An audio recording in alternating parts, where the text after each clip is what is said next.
Hi guys, welcome back to San 11 Pintaro. Kamusta po kayo mga Virgo? Kamusta po? Thank you, thank you. Thank you so much sa patuloy ng pagsuporta. Maraming salamat po. At sa walang sawang nanonood, thank you po. Thank you so much. At sa mga bago, welcome na welcome po kayo dito. So, hihingi tayo ng mensahe para sa inyo itong June. General reading ito, pwede mag-resonate, pwede hindi. Kung nandamo ko na yung para sa inyo at ang ibang hindi ay ibigay po natin sa iba. So, simulan natin mga Virgo.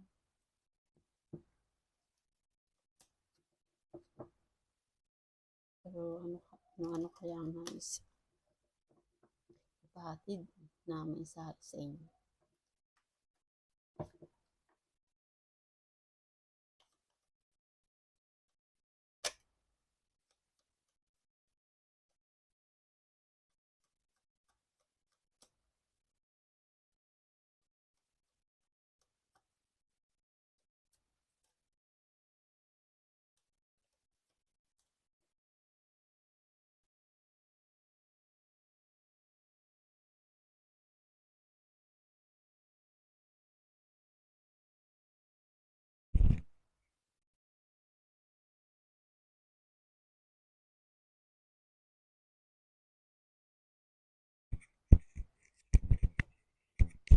Okay, Virgo.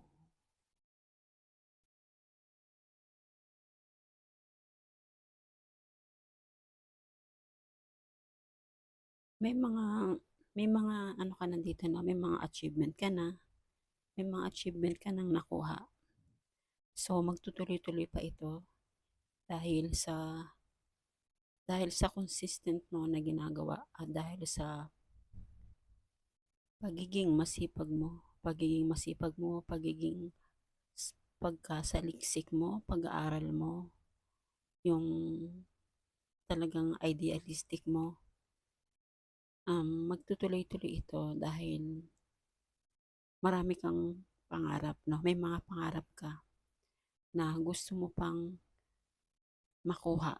Pero sa nasisense ko dito is may mga achievement na kayong nakuha, no?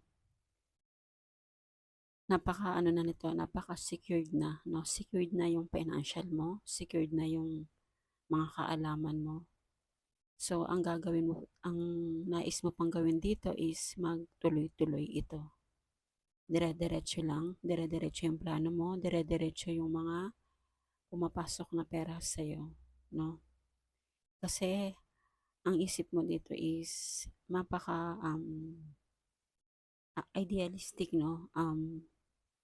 Marami kang thinking, marami kang gustong gawin, at gusto mo talagang mangyari sa iyong buhay, gusto mo mangyari sa iyong sarili.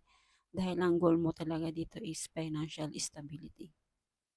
No? Kaya patuloy kang nag-aaral dito, patuloy kang nananaliksik sa mga bagay-bagay na gusto mo pang ma-discover sa sarili mo. No? At sa lalong-lalo na sa iyong financial. No?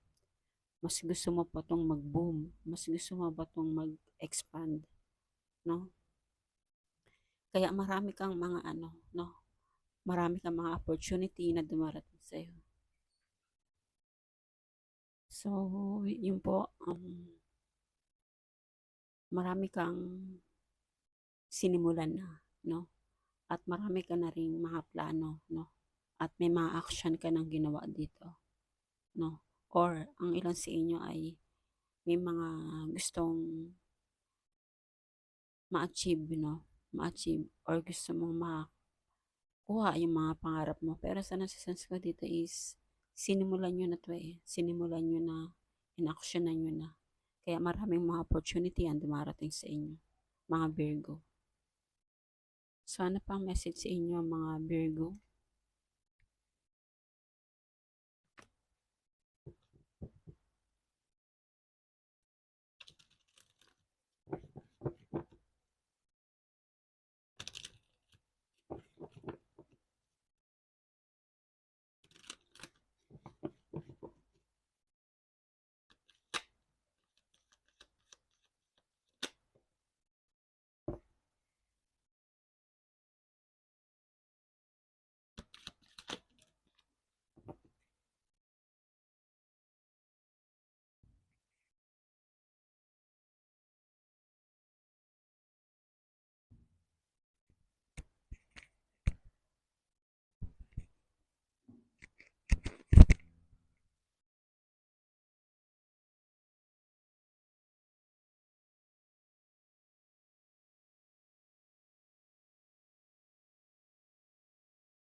Okay, Virgo, no?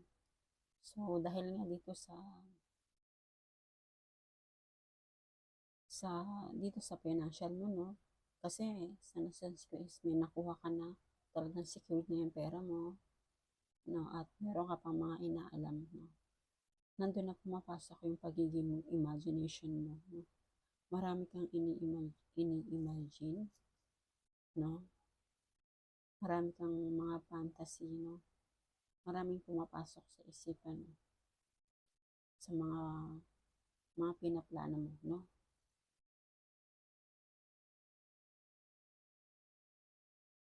At dahil nga yun nga, tulad ng sabi ko sa inyo kanina, confirmation lang to na nagsasaliksik po talaga kayo. No? Marami kayong mga pinag-aaralan, marami kayong gustong i-explore, no? Gusto nyo pang i-explore, i-enhance yung mga ability ninyo, yung mga kakayahan ninyo, kung paano pa ito mag-grow, no? Siguro nagte-training ka dito, marami kang seminar na pinupuntahan para maka-experience ka, para mas lalo mo pang ma-develop, ma-enhance yung ability mo tungkol sa ginagawa mo, ang financial or yung mga plano mo o yung mga action mo kung paano mo maisa sa katuparan ng mas maganda. No? At minsan, no, minsan mga Virgo, parang nag-overthinking kayo, no? Nagkakaroon kayo ng unfreedom sa sarili mo, no? Parang minsan nakakulong ka na lang sa isang sitwasyon na hindi ka makalabas, no? Siguro iniisip nyo lang po yan mga Virgo, no?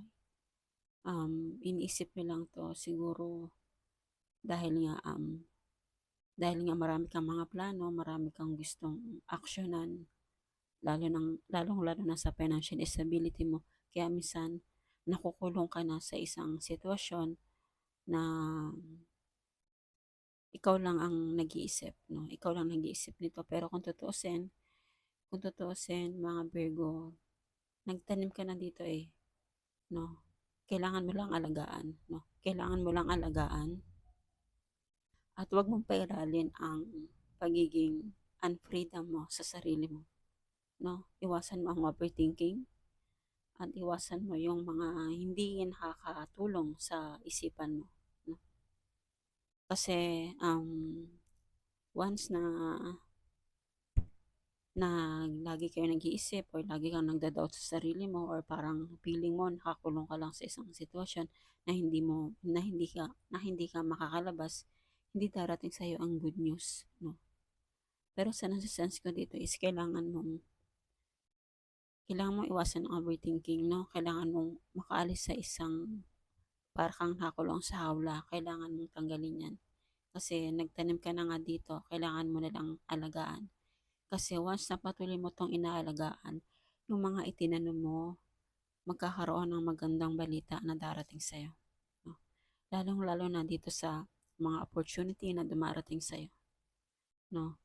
Magkakaroon yan ng miracle, magkakaroon ng pagbabago, masusurpresa ka sa mga masusurpresa ka sa mga darating na araw na hindi mo namamalayan, dumarating na pala sa'yo mga biyaya, no, mga Virgo.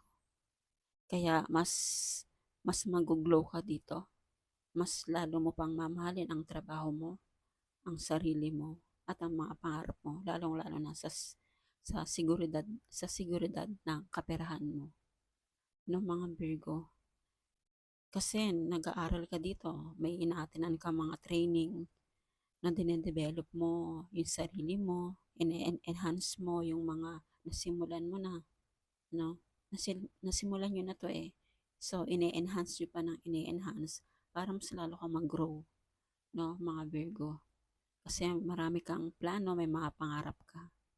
At unti-unti mo naman ang itong matutupad na hindi mo namamalayan na dumarating na pala sa iyo yung mga biyaya, no? Kaya um paalala mga Virgo, no, wag ang tanggalin nyo lang dito yung sobra yung pag-iisip, yung parang kayong nag-overthinking, no? Para hindi nyo ma-adapt yung mga negative energy kasi once na nagkaroon kayo ng overthinking dito, parang nagkakaroon kayo ng doubt sa sarili ninyo. Pero sa nasa-sense ko naman is nilalabanan nyo ito, no? Nilalabanan nyo ito dahil meron kang goals, may pangarap ka sa buhay mo. So, yun po. Ay, okay. Meron pa pala isa. Kuha pa ako ng isang card. Mga Virgo.